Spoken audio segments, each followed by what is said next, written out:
आदरणीय नरेंद्र मोदी जी और हरियाणा की हमारी सरकार ये चल रही है, इसके अंदर हमने बहुत सारे काम पीछे किए हैं।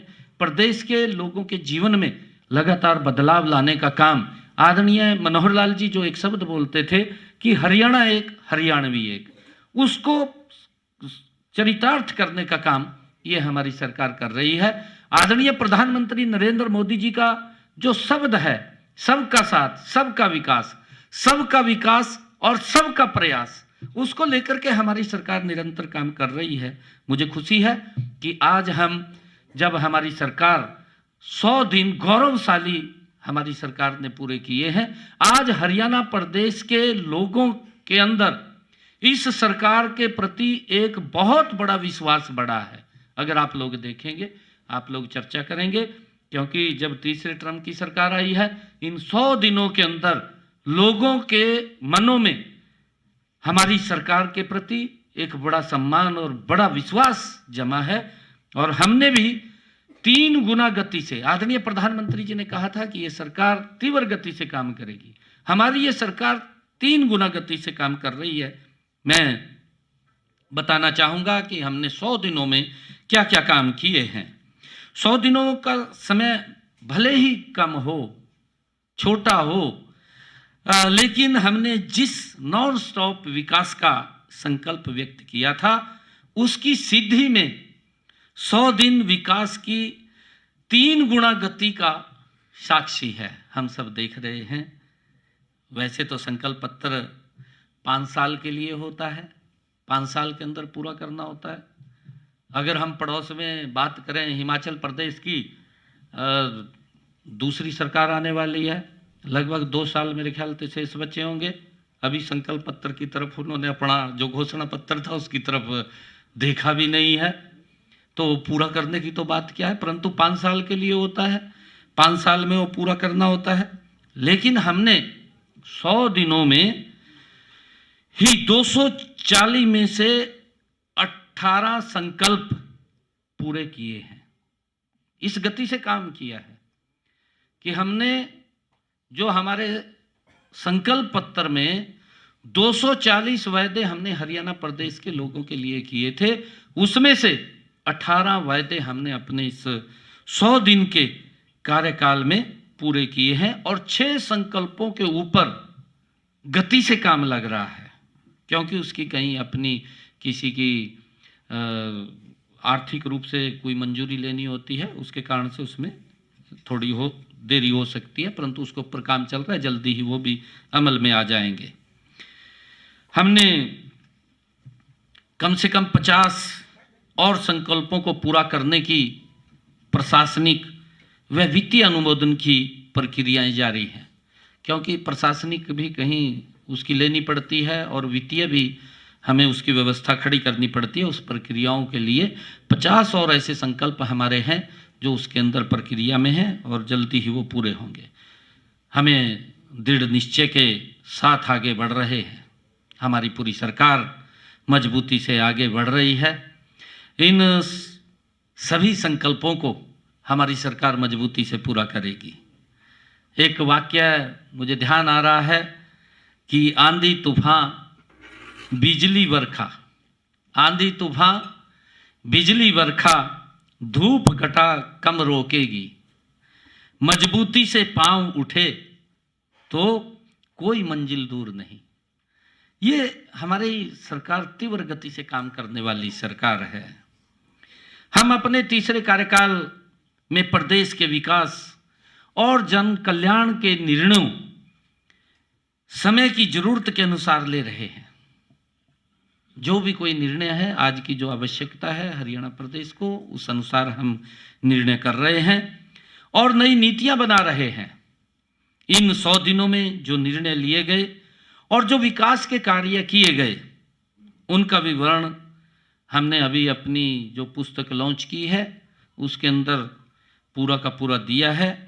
और अगर आप उसके अंदर देखेंगे 100 दिन में जो हमारी बुकलेट छपी है उसके अंदर हमने सभी इनका चर्चा की है।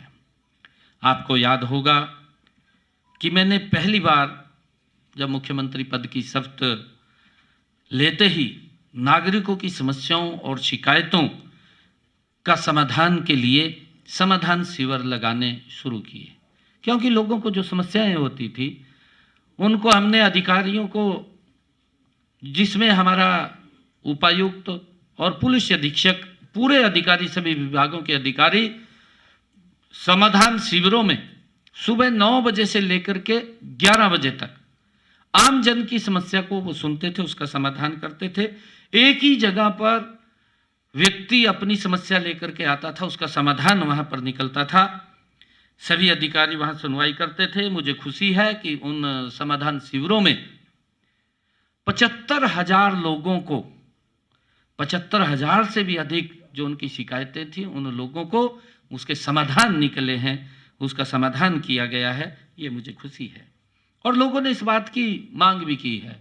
लोग ये बात बोलते थे कि जो आपने समाधान शिविर चालू किए हैं ये चालू रहें, इसको बंद ना करें। ये लोगों की इच्छा के ऊपर है, क्योंकि हमारी ये तीसरे टर्म की सरकार ये आम जन के प्रति जवाबदेही।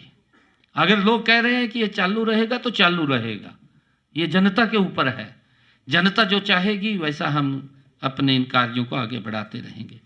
सबको यह भी विदित है कि मैं चाहे घर पर हूं और चाहे मैं कार्यालय में हूं या प्रदेश में कहीं पर किसी स्थान के ऊपर हूं, या हरियाणा में मैं दिल्ली के अंदर हरियाणा भवन में हूं, मुझे काफ़ी संख्या के अंदर लोग अपनी समस्याओं को लेकर के मिलते रहते हैं। और मेरा खुला है कि जहां भी कोई चाहे मैं मिल लेता हूं। और कई बार अगर कोई व्यक्ति रास्ते में भी हाथ दे ले, भाई रुक जा, तो मैं रुक जाता हूँ, वहाँ भी रुक जाता हूँ। कोई भी हाथ दे ले, भी कोई समस्या होगी, कोई बात नहीं। किसी गांव के अंदर भी खड़े हो जाते हैं लोग, तो रुक करके उनकी समस्याओं को सुनता हूँ। उसके लिए हमने एक पोर्टल भी बनाया है, जन संवाद पोर्टल, वो हमने बनाया है। उसके ऊपर वो समस्याओं वो हम उसके अंदर ऐड करते हैं।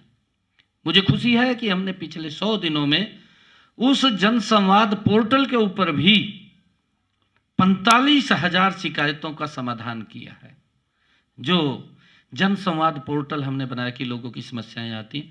कई समस्याएं ऐसी होती हैं कि कोई लिटिगेशन की है, कोई किसी कारण से और है, या कोई टेक्निकल कोई दिक्कत है, उसके कारण से उसमें दिक्कत आती है, नहीं तो दिक्कत नहीं आती, उसका तुरंत समाधान होता है। 45,000 हमने इस जन संवाद पोर्टल के माध्यम से भी उन शिकायतों का निवारण किया है। मैं बताना चाहूंगा कि हमने माननीय प्रधानमंत्री नरेंद्र मोदी जी के सबका साथ सबका विकास के मूल मंत्र पर चलते हुए गरीब से गरीब व्यक्ति के उत्थान का काम जारी हमारी सरकार रखेगी।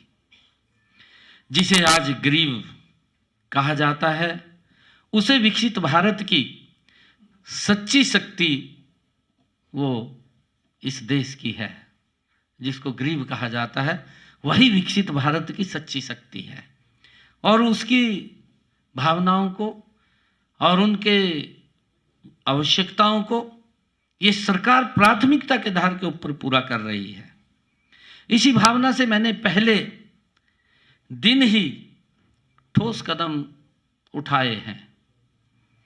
18 अक्टूबर 24 को मुख्यमंत्री कार्यालय में जब मैं आया, पहले ही दिन मैंने अपनी पहली कलम से जो हमने कहा था, हमने अपने संकल्प पत्र में भी ये कहा था, और हम लोगों के भी जब संकल्प पत्र में हमने कहा है तो हम लोगों के बीच में इस बात को बोलते थे कि जो किडनी के पेशेंट हैं, कि हम आते ही, चाहे सरकारी हॉस्पिटल है चाहे मेडिकल कॉलेज है, हरियाणा प्रदेश के अंदर आते ही हमने डायलिसिस को फ्री किया है। उनका कोई पैसा नहीं लगता।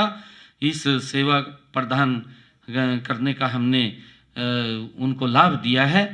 और तब से लेकर आज तक प्रदेश के सभी मेडिकल कॉलेज या सिविल हॉस्पिटल्स के अंदर मरीजों को यह सुविधा अबाध रूप से मिल रही है। उनको कोई दिक्कत समस्या नहीं है। हमने जो संकल्प पत्र में कहा उसको पूरा किया है।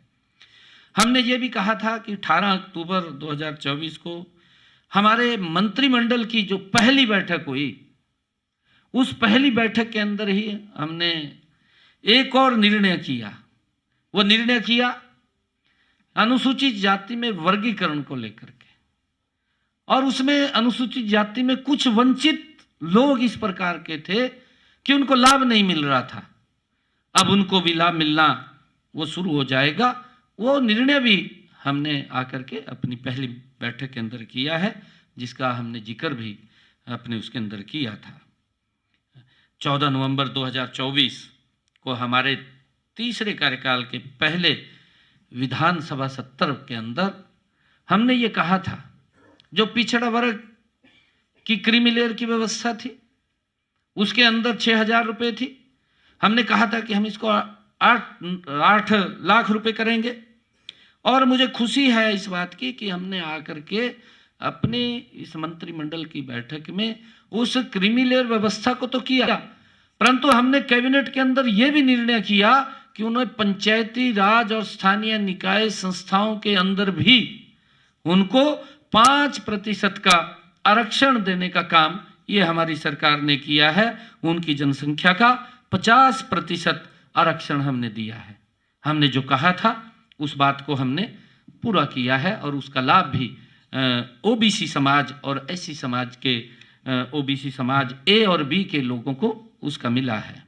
हमने दूसरे अपने इस कार्यकाल में मुख्यमंत्री तीर्थ दर्शन यात्रा योजना वो शुरू की थी, जिस योजना के अंदर हमने रामलला के दर्शन करने के लिए अयोध्या में यहाँ से ऐसे परिवारों को, जिन परिवारों की इनकम 1,80,000 रुपए से कम है, ऐसे परिवारों को भगवान रामलला के दर्शन करने के लिए अयोध्या धाम यात्रा शुरू की थी।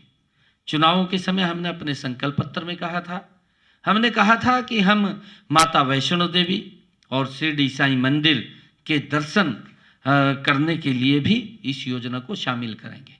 हमने उसको शामिल किया है, और उसके साथ साथ हमने जो अभी प्रयागराज में महाकुंभ हो रहा है, उस महाकुंभ के अंदर भी हमने उसको जोड़ा है। और कल ही मैंने महाकुंभ के लिए यात्रियों की 2 बसों को भी झंडी दिखा करके रवाना किया है। ये हमने जो कहा है, लगातार हमारी सरकार उस दिशा के अंदर मजबूती से आगे बढ़ रही है।